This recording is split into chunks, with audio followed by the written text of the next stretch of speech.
കേരളത്തിലെ സാമൂഹിക രാഷ്ട്രീയ മണ്ഡലങ്ങളിൽ വലിയ ചലനങ്ങൾ സൃഷ്ടിച്ച ഒന്നായിരുന്നു SNDP യോഗം ജനറൽ സെക്രട്ടറി വെള്ളാപ്പള്ളി നടേശന്റെ സമീപകാല പ്രസ്താവനകൾ. മലപ്പുറം ജില്ലയെ മുസ്ലിം സമൂഹത്തെ ലക്ഷ്യം വെച്ചുള്ള അദ്ദേഹത്തിന്റെ വർഗീയ ചുവയുള്ള പരാമർശങ്ങളും ഇടത് മുന്നണിയിലെ പ്രധാന ഘടകകക്ഷിയായ CPIക്കെതിരെ അധിക്ഷേപങ്ങളും വലിയ പ്രതിഷേധങ്ങൾക്ക് വഴിവെച്ചിരുന്നു.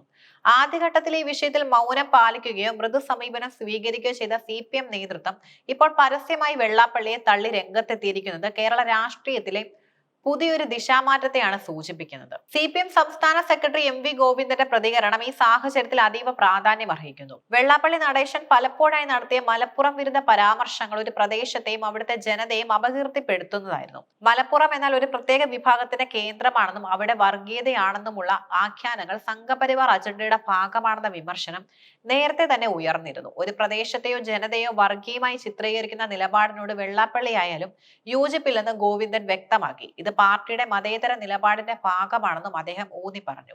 വെള്ളാപ്പള്ളിയെ നിയന്ത്രിക്കാനുള്ള ഉത്തരവാദിത്തം CPMന് ഇല്ല എന്ന പ്രസ്താവനയിലൂടെ അദ്ദേഹം പാർട്ടിയുടെ വാക്താവല്ലെന്നും അദ്ദേഹത്തിന്റെ വ്യക്തിപരമായ അഭിപ്രായങ്ങൾക്ക് പാർട്ടിയുമായി ബന്ധമില്ലെന്നും ഗോവിന്ദൻ വ്യക്തമാക്കി.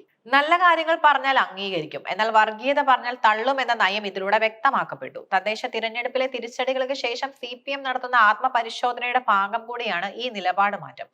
LDFിൽ നിന്ന് മുസ്ലിം വോട്ടുകൾ ചോർന്നു എന്ന ആരോപണത്തെ ഗോവിന്ദൻ വിശകലനം ചെയ്തത് ഇപ്രകാരമാണ്. മുസ്ലിം ലീഗ്, ജമാഅത്തെ ഇസ്ലാമി, കോൺഗ്രസ് എന്നിവർ ചേർന്ന് കമ്മ്യൂണിസ്റ്റ് വിരുദ്ധ പ്രചാരണം നടത്തിയെന്ന് അദ്ദേഹം ആരോപിക്കുന്നു. എന്നാൽ മുസ്ലിം സമൂഹം പൂർണ്ണമായും LDFനെ കൈവിട്ടുവെന്ന വാദത്തോട് അദ്ദേഹം യോജിക്കുന്നില്ല. വർഗീയ ധ്രുവീകരണം തടയുന്നതിൽ ചിലയിടങ്ങളിൽ പാർട്ടിയുടെ സംഘടനാ സംവിധാനം വിജയിച്ചുവെന്നും അദ്ദേഹം അവകാശപ്പെട്ടു. ന്യൂനപക്ഷ വിഭാഗങ്ങൾക്കിടയിൽ CPMനെ കുറിച്ച് ഉണ്ടായേക്കാവുന്ന തെറ്റിദ്ധാരണകൾ മാറ്റാൻ വെള്ളാപ്പള്ളിയെ തള്ളുന്നത് അനിവാര്യമാണെന്നും പാർട്ടി തിരിച്ചറിയുന്നുണ്ട്. വെള്ളാപ്പള്ളി നടേശൻ CPIയെ ചതിയൻ ചന്തു എന്ന് വിശേഷിപ്പിച്ചത് ഇടത് മുന്നണിക്കുള്ളിൽ വലിയ അസ്വസ്ഥതകൾ ഉണ്ടാക്കിയിരുന്നു. CPMും CPIയും തമ്മിലുള്ള ബന്ധത്തിൽ വിള്ളൽ ഉണ്ടാക്കാൻ ഇത്തരം പ്രയോഗങ്ങൾ കാരണമാകുമെന്ന് തിരിച്ചറിഞ്ഞാണ് MV ഗോവിന്ദൻ ഇതിനെതിരെ ശക്തമായി സംസാരിച്ചത്. CPMും CPIയും തമ്മിലുള്ളത് ആഴത്തിലുള്ള ബന്ധമാണെന്നും അതിനെ തകർക്കാൻ ആരെയും അനുവദിക്കില്ലെന്നും അദ്ദേഹം പറഞ്ഞു. ഒരു ഘടകകക്ഷിയെ മറ്റൊരു പാർട്ടിയുടെ നേതാവ് അധിക്ഷേപിക്കുന്നത് മുന്നണി മര്യാദയ്ക്ക് വിരുദ്ധമാണ്. കലുഷിതമായ വാക്കുകൾ കൊണ്ട് പരസ്പരം ചെളിവാരി എറിയുന്ന രീതി CPM അംഗീകരിക്കില്ലെന്ന് വ്യക്തമാക്കിയതോടെ CPIക്ക് പാർട്ടി പൂർണ്ണ പിന്തുണ പ്രഖ്യാപിക്കുകയായിരുന്നു. വെള്ളാപ്പള്ളിയുടെ പരാമർശങ്ങളോട് CPM നേരത്തെ സ്വീകരിച്ച നിലപാട് മൃദു ഹിന്ദുത്വ നിലപാടാണെന്ന് രാഷ്ട്രീയ എതിരാളികളും ആരോപിച്ചിരുന്നു. ഈ സമീപനം ന്യൂനപക്ഷങ്ങൾക്കിടയിൽ വലിയ അനിശ്ചിതാവസ്ഥയുണ്ടാക്കി.